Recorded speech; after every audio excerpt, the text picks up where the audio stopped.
Human mobility impacts the global climate, and the climate is in turn impacted by human mobility.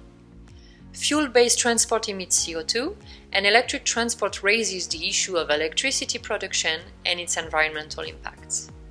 At the same time, roads, railways, vehicles, and ways of traveling can be impacted by extreme climate events such as floods, storms, thawing permafrost, and melting asphalt.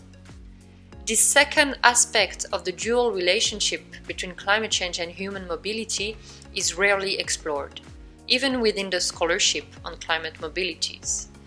So by focusing on Central Asia, my chapter presents the specificities of the region regarding the environment mobilities nexus, and it also highlights the adverse impact of climate-related mobility disruptions for the population of Central Asia.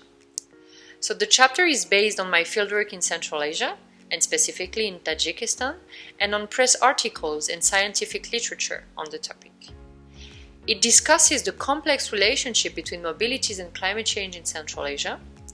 It addresses the interconnection between climate justice and mobility justice, and it provides policy recommendations to promote sustainable mobilities and to reduce mobility dependence in the region. Enjoy your reading and feel free to contact me to know more about my research.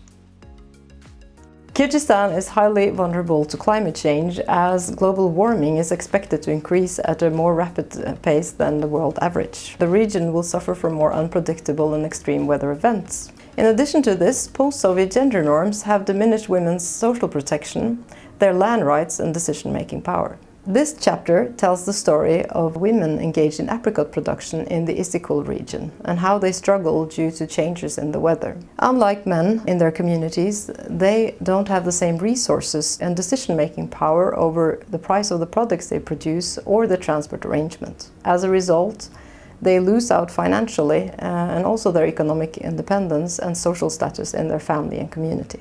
We also recount the stories of families in Narin province as they struggle to keep warm and make meals during the harsh winter seasons. Due to the worn-out electricity grid, families have to rely on coal, dung and wood as well as electricity to make it through the winter. For women, this burden comes on top of lack of employment opportunities in the region, as well as a crisis of care, as many parents have to leave their children behind together with grandparents to work in cities or abroad.